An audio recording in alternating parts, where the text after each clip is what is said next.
I want you to write down on a piece of paper tonight, if you just take a pen out, I want you to write these numbers down. Here it goes. Write this number down, piece of paper. Everybody get this, 2069. I want you to write down the numbers 2069. And you say, preacher, why am I writing down the number 2069? Because that's the year 2069. And let me frame our picture tonight. In the year 2069, if the numbers pre-COVID continue in this country, losing 18,571 church members annually, closing the doors of 111 churches of Christ annually, there won't be a church of Christ left in our country. Brethren, we have been on the losing end for 40 years. For 4 decades, we've been on the losing end when it comes to church growth in this country. So 2069 is the date where we call our Latin American brethren, we call our Jamaican brethren, we call our Indian brethren, and we say, would you send some missionaries to America because we're just not here anymore. We're at a crisis point in the church. We've been at a crisis point for a long time. So I don't come to sound the alarm because you already know the alarm's been sounded. What I come to do is give you answers. I don't want us to sit in the pews and be satisfied with the decline.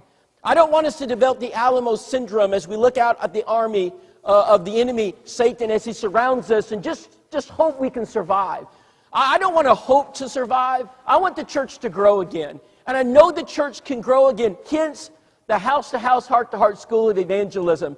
It's what took us out of the pulpit. It's what took me out of the pulpit, my family out of full-time work, and causes us this year to travel from Idaho to New Hampshire, down to Florida, and be gone almost every other week, sometimes every week, just training churches how to be evangelistic, how to get into Bible studies, how to be successful in reaching the lost.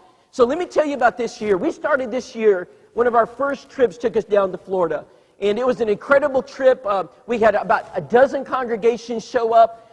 And here the auditorium was full. So I had an opportunity to ask a question. I said to the church, all right, I've got soul winners here, 200 plus members. Some had hotel rooms. I mean, they traveled. They're going to be there the whole week. This is going to give me a good flavor for where we are. I said, I want you to raise your hand if you have a method for teaching someone the gospel. Raise your hand. Do you know how many people raised their hand in that auditorium? 10 people. 10 people raised their hand and said they had a method for teaching someone the gospel. Brother, there's a reason we're declining.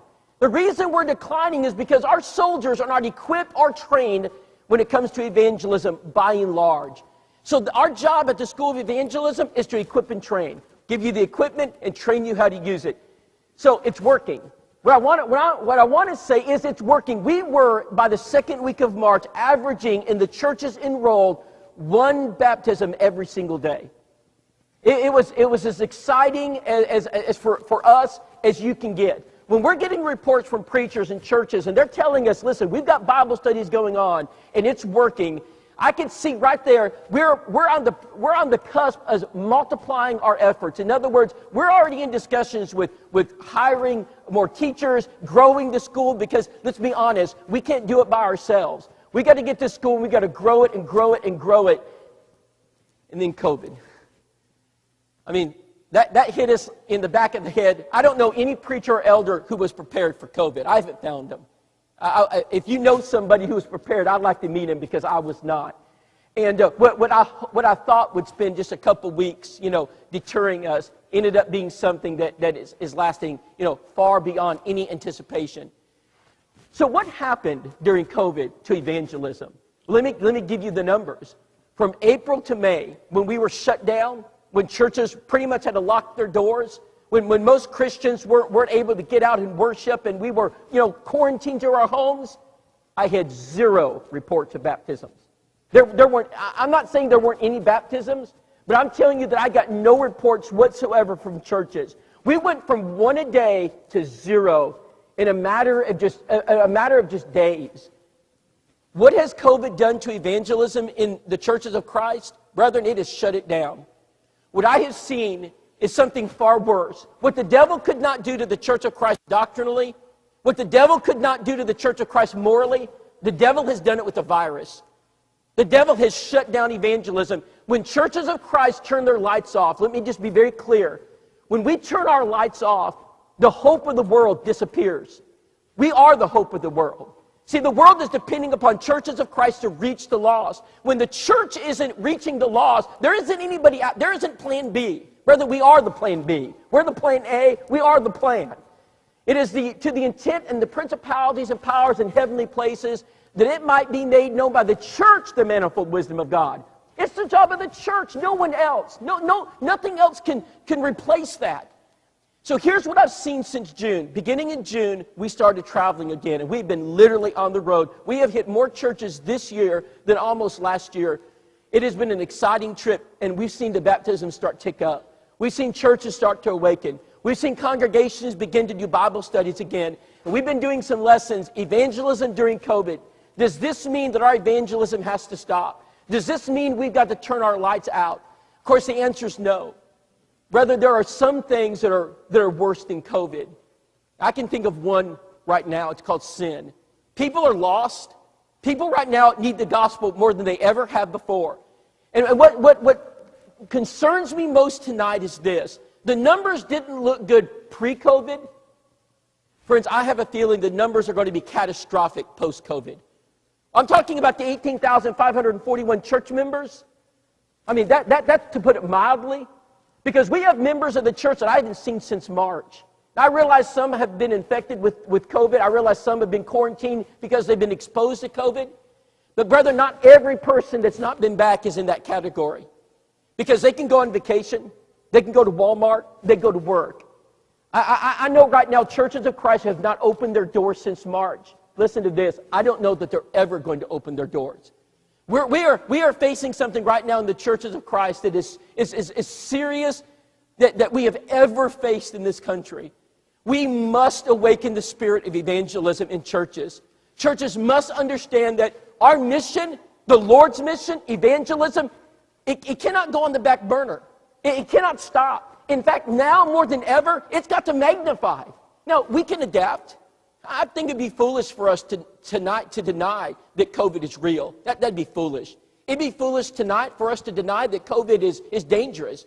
It'd be foolish tonight for us to deny that we need to take common sense measures in order to mitigate the risk to people. All of that's true, and I'm going to leave that into the hands of elders and doctors and others. But here's the message tonight. Even with COVID, we must evangelize. If the church does not evangelize, the church will fossilize. Brethren, we won't be here. We don't have time to wait and to see if this is going to go away, or if maybe a vaccine's going to fix it all. There are people right now in Valdosta that need the gospel of Christ, and they're depending on you. And although we're in COVID, let me share something with you tonight. The model has not changed. You see, there's a model for evangelism, and it doesn't matter if we're under the threat of the sword, or if we're under the threat of the virus. There's an evangelism model. It doesn't change. And so, yes, there are some changes I'm going to mention tonight, but let me begin by just setting the model for you. Here's the model. You're going to have contacts. If you have no contacts, you'll have no prospects. Listen, it starts with contacts. So what does it mean exactly? I'm looking at an auditorium, I don't know, 200 members tonight. In the auditorium tonight, do you realize that there are 2,000 contacts at least sitting in our pews? In other words, every person here knows at least 10 non-Christians. Those are contacts. Friends, we cannot evangelize without you. Your preacher cannot evangelize, do all the evangelism for you. And I love Wes and Shelley. Wes is one of my close friends. And I enjoy speaking to him. I know he's an evangelistic heart. I know Brother Jack. I know some others here. And I know they're as talented as you can find in the kingdom. But listen to this. If you're waiting for them to do all the evangelism, it won't work. This church will not grow. It can't be just the elders. It can't just be a few of the deacons. Listen, if we want the church to grow, we've got to engage the soldiers in the church. We've got to engage every person, because you know people that I don't know. The elders don't know. You work with them. You go to school with them. They're in your ball teams. You grew up with them. They're your neighbors. These are individuals they're waiting for you to build the bridge. We need contacts. So I'm constantly begging members of the church, send us contacts. If you know somebody, for example, If you know somebody that's sick, that's not a Christian, they've lost a loved one, if you know someone that's struggling, if you know someone that needs benevolent help, if you know someone that's going through a rough patch and they're not a member of the church, bring their name. There's no better place in the world to help people. Brother, we are a hospital, not for the healthy, but for the sick. That's why I'm here. That's why I'm here tonight, because I'm sick. And sin makes us sick, and we need the hospital of God in order to be cured. We need the great physician. So we need to bring people contacts. You know, with the resources this church has, there's no reason why you shouldn't have hundreds, if not thousands, of contacts every year. With all the young people you have going to school, with the variety of age groups that you have here, with the standing this congregation has in this city, contacts are just, Jesus said in John 4:35, look up on the fields, for they're white unto harvest. Brethren, that's in America. There are still a lot of people who've not bowed their knee to Baal. There's still a lot of people that we can reach, but we can't do, you can have the most academic, the most excellent Bible teacher that the kingdom's ever seen outside of the apostles in Christ, but if they have no contacts, what good is it? You see, before you focus on everything else, we must develop contacts. Now, when you get contacts, what do? Contacts give you prospects. What's a prospect? Well, a prospect is a contact that's in developmental stage. So you got to take the center and you got to start tilling the soil. I don't know how many gardeners there are tonight, but I've been a gardener in the past, so let me give you some illustration. Let's just suppose you want to make a garden. I want you to get your garden tiller out. Now, I tell you what, those garden tillers will shake you to death, like this. So you're going to grab that garden tiller, and you're going to get out there in that soil, and you start tilling. I love to till garden, because, every time you pass, you see it change, don't you? Every pass, it looks better. You sit out there for an hour, couple hours, maybe a half a day, and you're tilling it back and forth, and when it's ready, you know it. The soil, fine powder. It looks so good. You can smell it. That soil is ready. If you don't take a contact and cultivate their heart, it's going to be almost impossible to grow your garden. It does no good, because it's not going to work. So what do we need? We need to take the contacts and cultivate them. Let me give you some COVID-friendly things you can do. We see 3 to 5 baptisms in the average church per year when they do this, and when they do it consistently. You grab some cards. You grab people that are suffering, non-Christians, not Christians, non-Christian. Don't send them one card with 50 signatures. You send them 50 cards. You bomb them with cards. Every month, every week just about, I'm getting reports. This week I had 11 baptisms come in from churches. Most of those were from this right here. There are baptisms that occur because someone took a contact and the congregation overwhelmed them. They just overwhelmed them with cards. And so what are you doing? You're cultivating that soil. You're working it up. You're getting it ready. And so that you can plant the seed. So at the beginning of this year, we did something. My wife and daughter they've been sending cards. My wife's been sending cards just about since she's been born. So it's my wife is the card writer. When she gets a card, she gives you a card thanking you for the card. So she did that for years. And Nicole, you don't have to send us a card. So that's Nicole. But I noticed we'd have this card bill, right? We get these cards, and if you've done this, you know what I'm talking about. You go to the Christian bookstore, right? You get the box of cards, and you sit there and throw, I can't use that one, I can't use that one, I can't use that one. Hannah said, Dad, I can make cards. We got with House to House, and now we're producing cards customized for churches. And I tell you, these are great cards because the messages on them are the messages that you want. They're messages designed they're focused, laser focused. They're not Christmas cards. Don't ask us for birthday. People say, you got any Christmas cards? We don't have any Christmas cards. We have no birthday cards. I'll tell you what we do have. We've got cards designed to bring the lost to Christ. We've got cards designed to take the tiller and just till that heart up. So you know what the great thing about cards? They're COVID friendly. I don't know anyone who's gotten a COVID virus from a card. I'm sure someone will come up with it. But to my knowledge, no one gets COVID from a card. And so everyone can do this. Your elderly can do it. Your widows can do it. Your widowers can do it. Your young people can do it.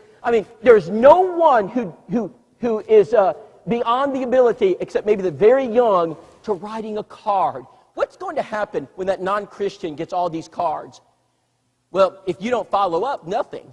See, one of the problems we face in the church is we're really good at starting things. We're terrible with finishing them. And then we do this dreadful thing in the church. We do it everywhere. We call it a program. You call something a program, you put it in a coffin and bury it. So I like to call it ministry because you're serving. Ministry means you serve. So what does this mean? After you send the cards out, you know what you need to do? You need to go knock on their door. Let me tell you what's going to happen. You're going to go up to the door of someone you sent hundreds of cards to. Let's say it's Wes. Wes and Shelley knock on the door. As soon as Wes says this, yeah, my name's Wes, this is my wife Shelley. The Forest Park Church of Christ has been sending you cards. We know you've not been. You sent all those cards? Well, come on in. I mean, it's almost instantaneous. The ground has been broken. You have almost an instantaneous connection. That's no longer a contact. You know what that is? That's a prospect. Prospective study. Not every contact is a prospect. But in order to get the contact to a Bible study, you got to till the soil a little bit. Now, you can do this through a variety of ways. You know, you can use the New Movers ministry, and we can create baskets and give it to people. We can have people in our home to eat. We can take them out to eat. We can do benevolence. I mean, there's a lot of ways to cultivate the heart. But I'm talking about evangelism during COVID. There isn't anything that beats this. Brethren, get busy. There are souls out there that are lost, and this is something we can all do. We can send them cards. We can cultivate the heart, and you know some of them are going to turn into Bible studies. That's number 3. So now you got a Bible study. Now you got someone who's, I just had a text as I was walking in the door tonight. I get these almost every day. Brother Brooks Boyd said, hey, Rob, I got my first Bible study tonight, book number 1. And we were just at Glencoe a few weeks ago. We did this seminar. They're on fire. Churches we need to fire up our churches. I tell you what, the devil's biggest fear is not a virus. The devil's biggest fear is that churches of Christ wake up and evangelize because he can't stop you. The biggest fear Satan has tonight is for Christians to get busy because he has no solution for that. Brethren, we have the greatest power the world has ever seen. It's transformational. It will take people to places they cannot even begin to imagine. And so as Christians, we have the solution. We have the answer. We've got to fear sin and understand that eternity is in the balance. So now we've got Bible. I'm going to talk about Bible studies in just a minute. Look at number 4. You know what Bible studies produce? Baptisms. That was this year earlier. Before COVID hit in March, we had 6. And 4 of those were created from house to house. I love to talk about house to house. I don't talk about it because I'm associated with it. I talk about it because it works. I've been in ministry for 20 years, and every single year I baptize people because of the proper use, the proper use of this work. There's so much good. It cultivates the heart. It provides you contact. Well, here it is. You do a Bible study. What happens? You're going to have baptisms. Not every Bible study is going to produce a baptism. But I'll go out on a limb and say this. Most of them do. You know, someone's not going to sit down with you for 3 studies if they're not serious. I mean, no, and when you get to a Bible study, it's not about you anymore. You got to take yourself out of the equation. It's all about God. And I promise you this. When a person comes face to face with the Word of God, it does something to them. It's hard to argue with it. It's easy to argue with you. It's easy for me to argue with you. I've been arguing with you all my life. I want you to read Mark 16:16, and I want you to argue with God. This book has the power to break down the hardest of hearts. It has the power to break down the most immoral walls. We've got to put our faith back into this book. That's why Bible studies are important. Brethren, we don't talk people to heaven. We study with them. We let the gospel do it. It's the power of God to save. Now, what do baptisms lead you to? New converts. Baptisms give you new converts, and you've got to have new convert studies. When they walk in the front door, lock the back door. Do not let them out. I mean, when they become Christians, immediately there should be mentorship. There should be new convert classes going on. And what does that lead you to? That leads you to a growing church. So let's put this all together. By way of introduction, we have the model. It hasn't changed. Has COVID changed this? Has anything about a virus caused this right here to change? I can't think of in any way how this changes right here. So let me put it together for you. Write these words down. Contacts produce prospects. Prospects produce Bible studies. Bible studies produce baptisms. Baptisms gives you new converts. And new converts means you got a growing church. You fail at this, you got a dead one. I don't know how you get around this model. I don't know how technology replaces any of this. This is what we've been doing this for 2,000 years. We've done this under the threat of the sword. We've done it, in earlier times in other countries under times of persecution. We can do it in times of viruses. Regardless of where you're at and what's going on, this works. This is the model. And if you don't do these things, a lot of churches are really good at contacts and prospects. They're benevolent, they're kind, they deliver meals, they mow lawns, they're generous. And they've got a garden sitting out there with the finest looking soil you could ask for, but they never plant the seed. Brethren, do the Bible study. The key is a Bible study, and that's what I want to talk about tonight. I read a book, this is years ago, but it really got my attention. It said the average member of the Church of Christ has heard 4,000 sermons, they sung 20,000 songs, they participated in 8,000 public prayers, and they converted 0 sinners to Christ. I don't know how accurate that is, but if anywhere close, that explains why we are in the state we are in tonight. Brethren, that cannot be named among us anymore. There is not a more urgent need in the church today than evangelism. It is the heartbeat of the church. You want to know why we have dead churches? Because the heart isn't pumping. It hasn't pumped for a long time. And so the church is just slowly but surely. It is the heartbeat of who we are. It's got to be the focal point of the pulpit, the focal point of the eldership, the focal point of every work we do. It's all about evangelism. Earlier this year, the Jacksonville elders, they will ask me when I'm in town, Rob, you come over to the meeting. And Alan and I and Ricky were sitting there with the elders, and they said, well, we've got a decision to make. And they said, we got to decide if we're going to do VBS. That was the decision. And it came around to me, and I'm all about evangelism, so my answer is going to reflect it. I said, brethren, I know this. If we don't have VBS, we won't save one soul. I said, if we have VBS, you'll give me an opportunity for contacts. Now, I know it can't be a traditional VBS. I get it, but that's my 2 cents. Well, the elders came together and said, we're going to do it. We're going to have a VBS. Now it wasn't a traditional VBS, and I'm not saying this because every church should have done what we did. I'm just telling you what we did at Jacksonville. So I'm sitting in the pews, and I look over to the left, and I see this young man sitting there. He's not a Christian. I've never seen him before. So you know what I'm going to do? I immediately just walked up to him and said, hey, my name's Rob. And he said, hey, my name's Nick. I said, Nick, nice to meet you. Are you visiting? He said, sure am. And I said, well, what brings you here? He said, well, you guys have sent all these cards to my wife, Darby. I got it. Darby had a liver transplant. I know. I got this now. The soil's been cultivated for me. I mean, this is perfect. I said, man, Nick, it's so good. How's she doing? We just had a conversation. I said, we sure would like to get to meet your wife, Darby. He said, well, man, she really wants to come. I said, I tell you what, why don't you guys come together and my family will treat you at the dinner. I keep saying this to brethren. There is nothing that drops the shields of people more than food. You put food out on the table, I mean, it's like the shields just come down. So we have dinner together, and we're just talking, and it didn't take long at all for them to compliment the church. Well, as soon as they bring up the church, I mean, we're this close to, I see the baptism. When I'm sitting there at the table, I see the baptism actually happening. I know where we're going with this. I've got a strategy, and I'm confident that this book is going to do exactly what God set forth for it to do.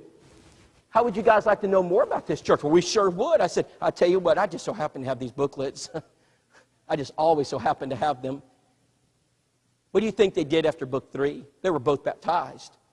I mean, these are things that every person, it doesn't take, you don't have to go to school to learn how to do that. Brethren, you just have to look. You got to look up at the fields because they're white unto harvest. You got to create contacts and cultivate them. It works. This is Perry and Ellen. And I got to tell you this was earlier this year. We just come home. My family was wiped out. Brother, I can't explain how. I love my family more than I can put into words. They travel all over this country. Everywhere I go, they go with me. I would not do this work without them. We travel, so sometimes we get in and literally they're spent. And it was a Saturday night, and Nicole said, Rob, I don't think I can go. And I said, honey, you just sleep. The Lord will understand. And I think maybe Jared or Hannah came with me that morning. And I'm just about half there, you know. But I looked out to the corner of my eye, and I saw somebody. I said, I don't recognize them. And so I kind of walked over, and it was just Ellen. She was the only one. And I said, hey, my name's Rob. And she said, my name's Ellen. I said, well, Ellen, nice to see you. She said, yeah, I've been visiting. Well, I didn't know that. See, I've not been there. I said, Ellen, did you enjoy the service this morning? She said, I sure did. I really did. I said, well, I said, where do you live? She says, well, just down the road. And I said, well, are you by yourself? She said, well, my husband wasn't feeling well this morning. I said, well, my wife wasn't either. I said, I tell you what, I'd love to meet your husband. Do you got an evening service? Sure do, 6 o'clock. Well, sure enough, she comes back 6 o'clock, Nicole, and we get together. We're just talking right after service. We just so happen to have this custom. I said, we always take people to dinner. I said, would you be our guest tonight? She says, you know, Perry's still not feeling real. Can we take a rain check for next Sunday? Well, I know how those rain checks go. You know, it's a 50-50. You know where they were next Sunday? Right there in the pew. We go down to a little Italian restaurant. And I want you to know, I pictured the baptism. I've got a strategy. All I want is a Bible study. So I'm sitting there, we're eating this great food together, and I'm probing. I'm just sitting there, I'm looking, I say, hey guys, I'm bringing up stuff. The sweet spot is football, college football. And the playoffs, the national championship game is Monday. He's an Auburn fan. Brother, I'll be a Georgia fan if it gets me a Bible study. I don't care what fan I've got to be. So we're just sitting there talking, right? Going back and forth. He loves football. I said, Nicole, I've got this idea. As soon as I said that, she starts kicking me in the shin. You know what that means, fellas? Please don't do this, don't do this, don't do this. I said, we've got this movie room at the house. When we bought it, it's incredible. It's got 9 speakers, subwoofer. I mean, you've never watched a football game till you've watched it in this room. Why don't you come tomorrow night to the house? Nicole will whip up something great. And I said, this will be wonderful. I love it when she whips up something great. It's great. I mean, I eat good. And he goes, honey, can we go? And she says, well, I don't see why not. They come to my house, and all I want is a blowout. I get my wish. Third quarter, I look over. Hey, Perry? Ellen? Can I ask a question? Sure. What brought you to Jacksonville? I mean, there's churches all over She says, well, I'm a Methodist. Perry's a Baptist. We've been going to the Methodist church. She says, you know, Rob, the Methodist church is changing a lot. I said, yeah. I said, there's a lot of changes. And she says, you know, when we moved here 21 years ago, listen to this. We got this little publication in our house, in our mailbox. I read it every time. I love it. It's always about the Bible. Do you know what I miss at the Methodist church? They don't use the Bible anymore. She says, it's nothing but Bible. And I read it. I love it. So I told Perry, if we're going to visit, that's the first church we're going to. I said, would you like to know more about this church? She said, I'd love to. I just so happen to have these booklets, 3 studies, green, blue, and red. 3 weeks later, you know what they did, don't you? Let me give you 7 effective. I'm going to run through these real quick. I'm going to spend most of my time on point 1 and 2. I don't know how to emphasize this strongly enough. I don't know how to repeat myself enough. Brethren, if you want to be a successful soul winner, do a personal Bible study. That is, it doesn't matter if there's COVID or no COVID. It doesn't matter what country you live in. If you want to be effective, if you want to bring people to Christ, sit down with somebody and do a Bible study. There are still people that you can do Bible studies with. We're still doing Bible studies with people. Now, I know there's some that you can't, and I'm going to deal with that in a minute.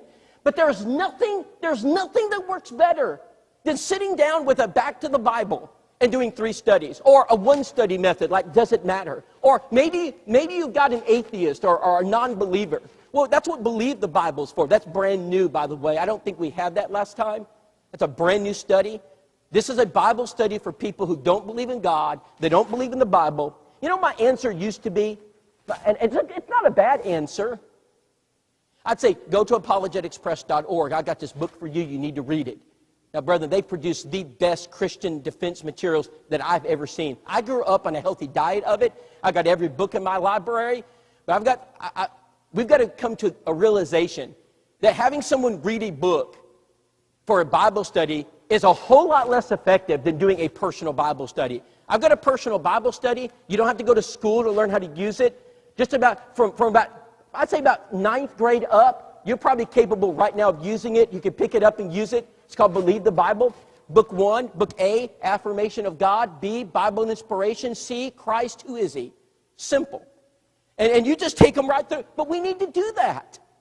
If you want to know how to evangelize, just grab these. I saw that you had the Spanish version of Back to the Bible. You got the English version of Back to the Bible.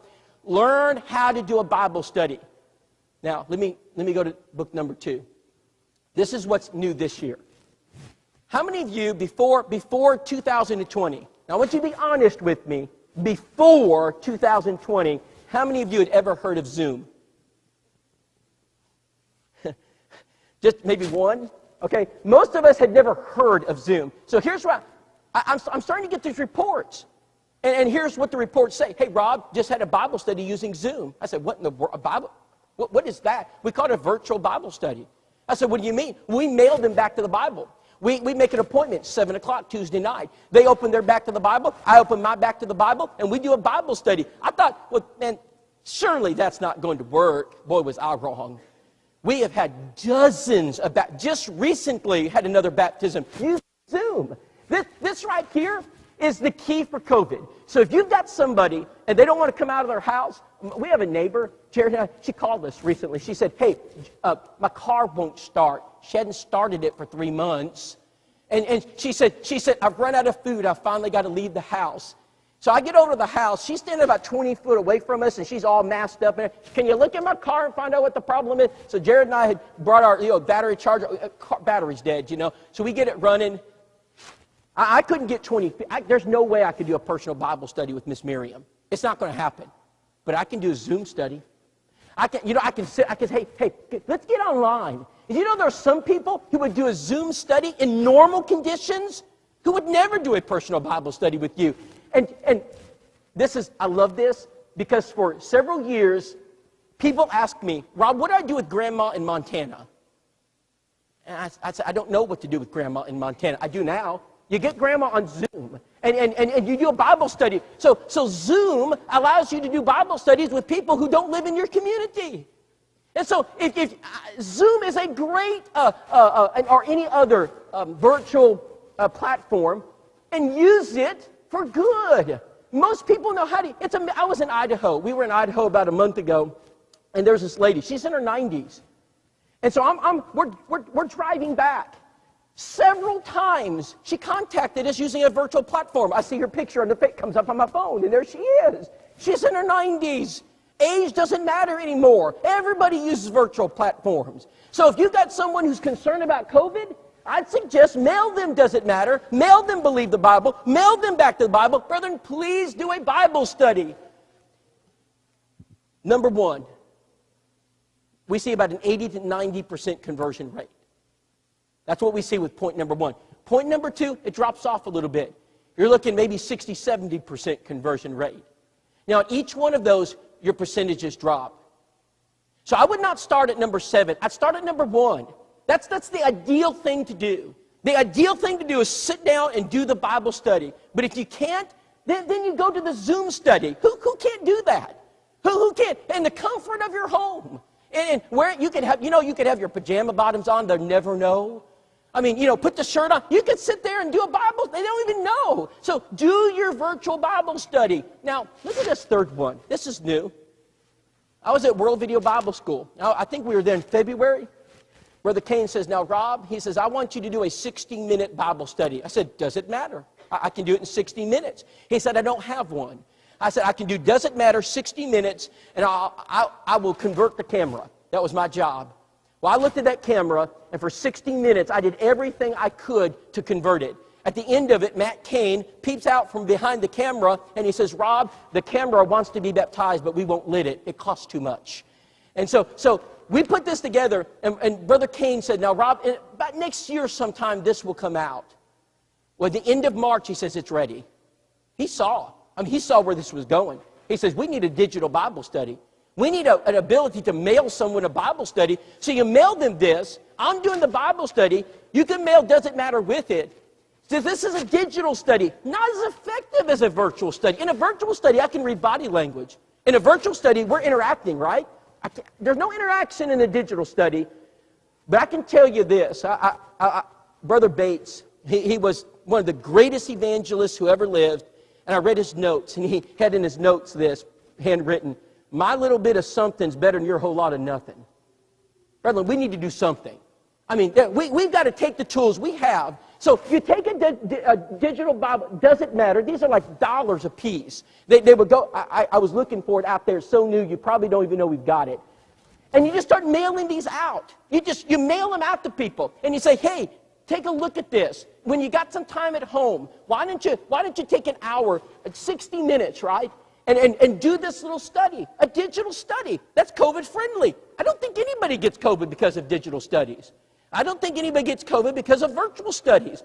These are things in the age of COVID that we can be doing. We can be sending cards. No one gets sick because of a card that's sent. So just because there's COVID doesn't mean we turn out the lights, lock our doors, and just hope we can hold out. Brethren, we don't have the luxury of time.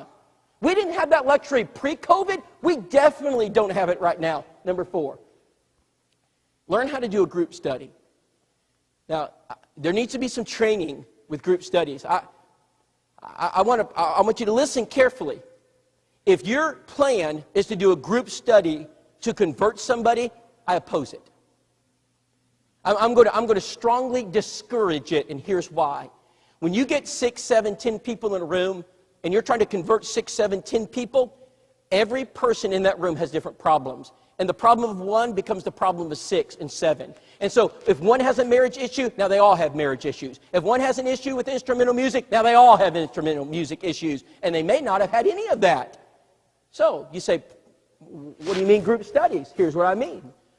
At work, you live in a subdivision, your community club, whatever it is, your ball team, you announce this. Hey, on Tuesday nights, my wife's she's great at, fixing up something good. You come over, we're going to have some finger foods, and we're going to study the book of, I don't know, Matthew. And you're just going to start in chapter 1, do a general study of Matthew. Now, while you're doing the group study, there's going to be somebody out there that's really intent. You can tell they're in it. They love it. They ask questions, and they'll stay afterwards. That's the personal Bible study. You just look at them and say, hey, man, I can tell there's something, I can tell your heart's really in this. I've got this other little study. Why don't we do that together? It's called Back to the Bible. I just so happen to have the booklets. Green booklet, blue booklet, red booklet. Works every time. That's how you do a group study. I listed it number 4. Number 4 in effectiveness. Does it work? I know it works. But you got to understand, you got to have realistic goals. Brother David Shannon, I loved it several years ago. He did a little interview for us for door knocking, and he said something that really clicked with me. He said, most people knock doors with unrealistic expectations. And then they don't reach those expectations and they quit. You don't knock the door with the expectation you're going to do a Bible study. You don't knock the door with the expectation you're going to baptize this individual. You knock on the door for one purpose, make contact. Because if you have no contacts, you have no prospects. If you have no prospects, you have no Bible studies. You have no Bible studies, you have no baptisms. You have no baptisms, you have no new converts. And if you have no new converts, you got a dead church. I keep saying that, don't I? Because it's true. Number 5, we've used them for years. I mean, we've got great correspondence courses. Great for prison ministries. Great for international. Sometimes it can be effective here. Notice it's not number 1. I want you to notice just what happened. You went from about 90% to in the single digits. You've dropped dramatically. Now, I'm not trying to discourage you from using correspondence courses, but I want to be real. This is much less effective than anything else I've mentioned tonight. But now, sometimes it's the only way, though, to reach somebody. You can't get in a prison. You can't get in a nursing home. Can't get in a hospital. Or maybe there's somebody they don't know how to use a computer. So all the digital options, they don't have a DVD player. What do? You send them a correspondence course. Your evangelism table should be full of this stuff, by the way. I saw some tables. I encourage every church, you set up an evangelism table and you fill it with tools. And you train the church how to use each one of them. You tell them, this is the purpose of each tool. What's the purpose of these tools right here? It's to cultivate the soil. It's a drop in to see. Now, not as effective as a personal Bible study, but everyone in this auditorium knows of people probably who have been effective. They've read one of these books and they've become a Christian. Now, am I going to replace that with back to the Bible? Absolutely not. And in fact, even the authors of this would tell you that. But they will also tell you, I know of this, they will tell you, listen, there are people out there that you won't reach with steps 1 through 4, 1 through 5, you can reach them with this. They'll read a book. They're book readers. So what do? You give it to a non-Christian and say, read it. But do the follow-up. Just go back, 2 weeks later and say, hey, what'd you think of it? You might be surprised at what happens. Lastly tonight, don't ever forget the value of Christian literature. Probably not going to see a conversion by giving them the tract, What Must I Do to Be Saved? But it's possible. But more than likely, you're going to till the soil a little bit with it. People for years would tell me, I'd visit elders, well, we sent them house to house and no one was baptized. The work of house to house is not to baptize. The work of house to house is to give you contacts. And there's no work in the kingdom that does a better job giving churches contacts than house to house. But you got to do Bible study. Give them a tract, but you got to cultivate. Get them into a Bible study. This is number 7. It's not number 1. I'm not trying to discourage tracts. I love tracts. I think you guys have some great tract racks. It's great material. We've got to have magazines, Christian literature. But there is no substitute for a personal Bible study.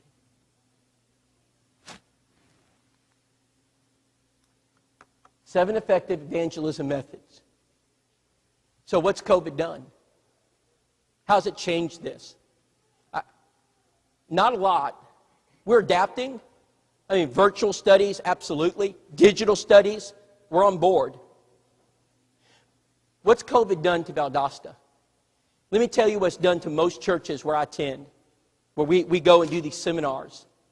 Most congregations are experiencing a 25 to 50% loss in their membership right now. That's the average. I don't know where you're at here. I pray God it's not there. But that's the average church. Brethren, I don't know if some of these Christians, I don't know if they're ever going to be back. I pray God they will be. I text some of them. I say, what's your plan? What would it take? Because we miss you. I know some people for health reasons just can't. I get that. But I also know this. If we don't get out and evangelize, 2069 is not 2069 anymore. You can go ahead and erase that number right now. Because that was too optimistic of a number considering COVID. Why don't you back that off a little bit? Maybe 10, 15 years? Because that's what COVID's doing to us. What Satan couldn't do doctrinally to the Church of Christ, because we stood our ground. What he couldn't do to the faithful Christians who are trying to live the life in holiness before God, because we stood our ground, he's destroying us with a virus. Brethren, don't let fear keep you from doing a Bible study. Don't be afraid. I don't know one good thing that's said about fear in Scripture. I started thinking about this several months ago. I started looking at it. I don't know one thing said good about fear. Everything, fear not, fear not. We cannot be afraid to do Bible studies. So you just take one of those 7. If all you can do is number 7, God bless you. At least you're doing something. But you try to rise that scale. Get up there as high as you can. Because there's one thing we know in the Church of Christ, at least we should, evangelism works. Evangelism is effective. That's the way churches grow. I pray God tonight that something said will spark a fire in you. It will cause you to rise up. Brethren, for the sake of the kingdom in this country, for the sake of your children and grandchildren, we must evangelize. God bless you for allowing me to be here tonight. If you're not a Christian, I pray that you will consider what we've said tonight. I know I didn't give you perhaps everything you need to know to be a Christian, but maybe you already know. You just need encouragement. That's what this song is for. It's to encourage you to walk forward. Join the fight. Become a soldier in the army of Christ. Get involved in the mission of the church.